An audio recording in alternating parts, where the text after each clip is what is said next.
and find out more as we go along, but it should be great. That's it. NitroRevival.com is our website, and that'll lead you to anything you need to know. Guys, we really appreciate your support. You know, we've been blessed with great support for this thing, and I can't thank you enough.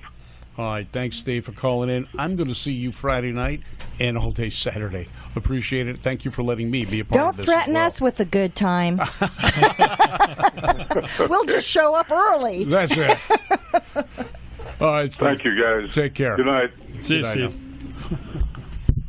Ooh, I can't wait. It's going to be great.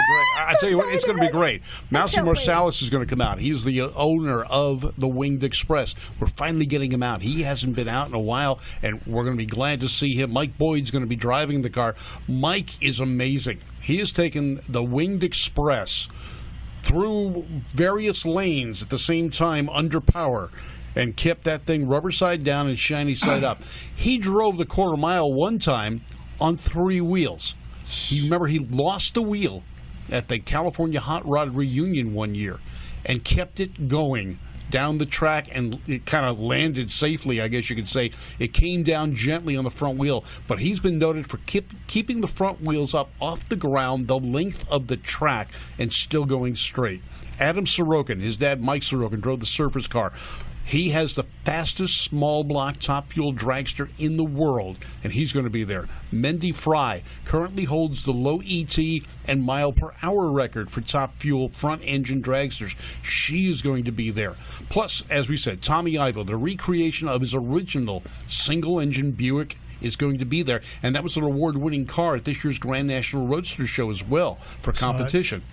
I mean, so the cars you're going to see, if you're my age or something, which means you got over here. And anyway, you're going to see the cars that you saw in CarCraft, Hot Rod, Motor Trend, all the magazines. They're going to be there and then some. Plus the cars going down the track. Was that the car that TV Tommy Ivo had at in the Road Kings booth? In the Road Kings booth, right. The single-engine car that Don Prieto recreated.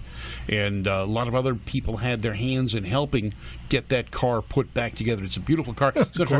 We cornered Tommy inside the car. Randy and I did an interview with him a couple of years ago when the car was first released. Don't know if his other top fuel, the Barnstormer, will come out. That was Ron Johnson owned that car, and he has the original Tommy Ivo trailer.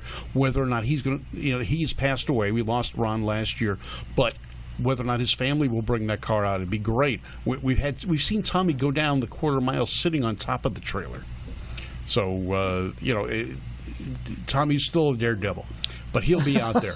Bob Morabis, the famed driver of the freight drag train. racing. Yeah, right. Bob It Morabis. really is. It is. It's going to be so much fun. I'm sorry, I can't get over what you said about Tommy being on top of the trailer going down the strip. He sat on top of the trailer as it went down Pomona drag strip.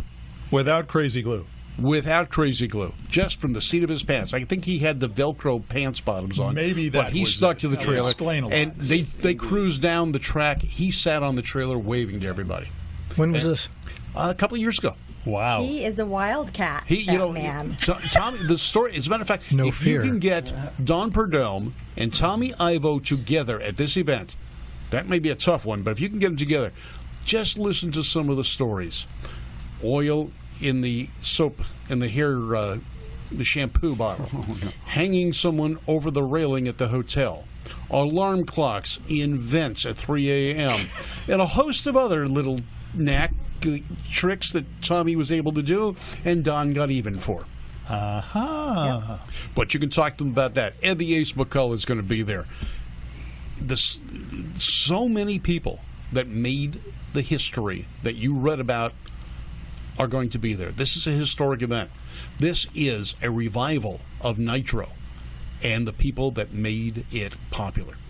May I suggest lining up at 6 o'clock in the morning like you do for Moon Eyes Christmas, or you won't get in? Yeah, that's the way it's looking. It's looking like it's going to be the biggest event at Irwindale Drag Strip. Now, we always have Moon Eyes. We've talked about that. It's a car show. Oh, it's a big event, though. It's a big event. It's a cult culture event, and it is a younger crowd. This crowd will bring in some of those youngsters that have learned the history, but it's going to bring out the guys that made the history. And if you come out, you're going to get to meet and greet them. There's no special pit pass. There's no special area to be in. It's going to be throughout. And there will be an autograph session. And got to bring helmets and jackets and have them sign that stuff. Bring whatever you want for them to sign. They're going to be signing them. Ed Iskandarian, the cam father, is going to be there. As I said, the top fuel drivers of the past and present will all be there at this event. I can't wait. I'll be there Friday morning, 6 a.m. Well, I'm staying. I'm going to get a hotel room Friday night so I can get up that early. Because otherwise, like you, I mean, it's a 2-3 hour drive from the house. So I'm gonna stay down there. They had a special rate at the Courtyard by Marriott in Monrovia, but I don't think that there's anything left on that. That's going to be another car show in itself in the parking lot of the Marriott. But be there. Randy and I are going to be broadcasting live from inside the tower. I'll be announcing the event as the cars go down the track. We're going to have some of the history makers in the tower with us. We'll be doing Facebook Live, probably Periscope, all sorts of under Twitter, and everything else. Great American Auto Scene, Got GAAS, and also talking about cars. So we'll have it all over the place. And I think I'm sensing this is what's going to happen is we're going to take a bunch of the interviews that we do and use them in a future Talking About Cars episode, which that way would be perfect. So we'll put that out in a few weeks. So in case by some way you don't hear us do our thing, you'll be able to hear it on talkingaboutcarsonradio.com. You can hear us now or you can hear us later. Exactly. But the real question is, should I wear chrome or the American flag dress? Oh, right. You have a chrome dress? She does. A chrome dress. She's got a gold-plated one, too. She does. Yes. She is a miniature Linda Vaughn. Yeah. I think I'll wear the American flag dress, though. Okay. Well, we'll have to salute then. Well, yes, and that's the pledge allegiance to my flag dress. And if you look at our website, that's the dress she wears on our website. Yeah. And I'm very patriotic. Very patriotic. Now back to non-racing. Ed. Hey, dude. Tips on car buying and such that we were talking about. And tell us about the time you raced the Oldsmobile that's 19 feet long. Hey, she could do the quarter mile in about a year and a half. Okay. He got a sand clock for that one. Yeah. There you go. That's right. But, okay, well, the key to any car deal is keeping everything separate. What am I paying for the car? Okay, stop. What is your financing rate, and add that in, and any kind of extras that you want. Mm-hmm. But one thing people don't do is when they go really spend some time with the car before they buy it. I've had people get in a car and they go on a test drive, especially with used cars. They'll go on a used car test drive and they're like, yeah, great, looks good. And they do that on purpose. The salespeople, there's three things that sell a used car, and that is appearance, and appearance. And something looks good, most people don't take the time to do things like, I don't care if it's 112 degrees outside, turn on the heater, make sure it works. Roll up and down the windows, make sure they work. Even if it's 40 degrees below zero, turn on the air conditioner, make sure it works. When you pop it into reverse, does it clunk?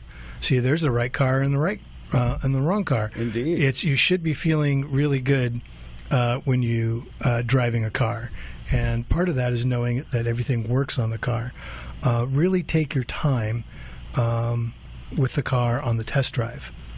Aww. Definitely. And make sure it's a car you want and like. You're not buying it strictly for price, because you're not going to want to take care of it if you don't like it. And you're not going to want to keep it. You'll be begrudging yourself every day that you have a lady that loves her car right there. Yes. Yeah. That's love. Maybe too much. Well, that was actually a birthday present from her husband, and I had it delivered right to their door, and she thought, who's parking in my driveway? And he said, honey, it's for you. And she started crying. Oh, man. And so we do surprises, too. And then she went, well, you have to get one now. So I think she's going to buy one for him. But and I made it very, very easy to get the car, but negotiated the price way ahead of time. That is the one and only Jeff Stein, who's a Burbank resident there, and brought the car to his house, too. And he looked and he shopped and he test drove at another place, then called me and said, okay, here's what I want, and delivered it right to his house. Or I can deliver it house, work, wherever, and get you pre-qualified on a loan. And I also have a bunch of hints on how to look at cars on my Instagram and my website. My Instagram's EdCarGuy, and my website's edcarguy.com. Okay, why don't we pull that up, take a look, and see what we can do on that one. And that's how you get in touch with Ed. And I really suggested you do it. Like I said, when we first met, he was the representative for a major credit union here in Burbank, sure, whose name goes unmentioned because it doesn't exist anymore. It changed. It changed. Yes, they changed. But you helped hundreds and hundreds of people. I've sold over 3,000 cars to my clients. What? Yeah, I've gotten over 3,000 cars to people that don't really want to deal with the whole sales process because, like I said, it was in my DNA. My dad was a salesman and then taught me all the inside, outsides, and then I was actually in the business for a while at a dealership, and so I learned all the back-end stuff where it's not just the price of the car, it's the financing and all the what they call mop and glop that they can add to the car. Mop and glop. Well, they have the paint and fabric protectant and that kind of stuff. And some of that can be worth it, but it cost them about $60 to put it on, and they charge you $595. Yeah, $595 to put it on, and it's just another source of income. But hey, if they'll put it on for $100, I don't have a problem with them making a few dollars. I just don't want them to make a killing. Yeah, and that's one thing people need to understand too. That dealers in business, and they do need to make a profit, otherwise they go out of business. So they're not going to sell you a car at a loss. You can tell everyone, yeah, well, I know what the price of this car is. I know what the dealer paid. I'm going to buy it for what the dealer paid. Well, what the dealer paid and what you think he paid are two different things, but absolutely, he still needs to make a profit. He's got to pay the salesman. He's got to pay the overhead on the building, and he is still a businessman. You don't think about this for a second. Do you go into Walmart and tell them, yeah, I don't like the price of that soap. I want to buy it for a better price. What can you do for me? No. The car business is one of the only businesses in the world that you do that. You go into a dealership, no matter what the price on the car is, you want it for less. So a lot of people will research, and they'll say that you can research the price the car is worth or the price the car is being sold for. Is that an accurate thing that you find, or can you go in and get the price below the price? That's a darn good question, Randy, because also it's about market value. What is the market value of a car? If you wanted a Viper when they first came out, they were like, hey, it's $10,000 over window. And if you don't want it, there's 50 people behind you. So that was the market value of that car. Right. What you wanted to be able to do is get it below market value, because I know dealers that were selling it for $5,000 over window and save you $5,000. So just because they didn't want to make a killing on one person. Invoice is the price that is supposedly that the dealers pay for the car. But oftentimes there's factory to dealer incentives, and I had a client that said, hey, I don't think you can beat my deal. I'm getting a Jaguar, and they're going to sell it to me for $100 over invoice. And I said, well, let me see what I can do. And I found out what they had, what is known as trunk money.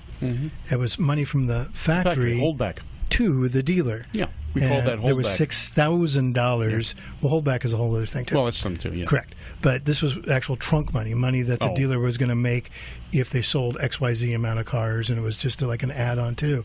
So when I told him I could get the same car for him for $5,000 below invoice rather than $100 above, he was ecstatic. So it's about market value. Just like people say, well, the Blue Book on my trade-in says it's worth this. And I say, great, have Blue Book buy the car from you. Yeah, exactly. I can give you a prime example of that. I've got lots, yes. My 89 Corvette. Beautiful car. 50,000 miles on it, low mileage for a 1989 model car. If you go by not the Blue Book, but the NADA guide, it's an $18,000 car. You can buy 5 of them for that price at this point in time because of the value, the market value, the actual value of that car on the street. Correct. And see, so that way you're better off, especially like in assessing what your car's worth. People go to kbb.com, which is the Kelley Blue Book. That's a good guide, which is, it does say Kelley Blue Book guide. But it is much better to go on Auto Trader, Craigslist, and see what they're selling for. Right, that's a truer value of what the vehicle is. The books, sometimes they're way out of sight on what they've decided a vehicle value is. Sure. And sometimes they're under. Because Absolutely. they don't update daily